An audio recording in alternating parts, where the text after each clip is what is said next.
वादग्रस्त IAS अधिकारी पूजा खेडकरांविरोधात प्रहार आक्रमक झालाय। दिव्यांगांसह प्रहारचे जिल्हाधिकारी कार्यालयावर आंदोलन आहे।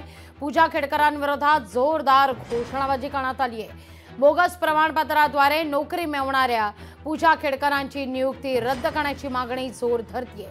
तसंच पूजा खेडकरांना राज्यात फिरू देणार नसल्याचा प्रहारच्या शहराध्यक्ष रामटेकेंचा इशारा आहे।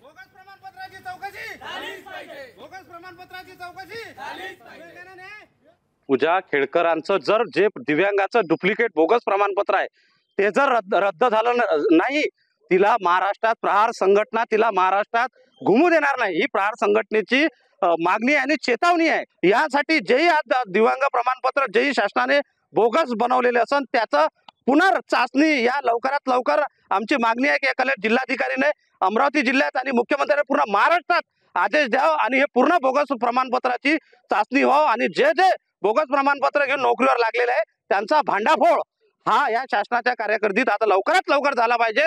हीच आमची एक मागणी आहे प्रहारतर्फे। लोकशाही मराठी ऐका, पहा, जागरूक रहा।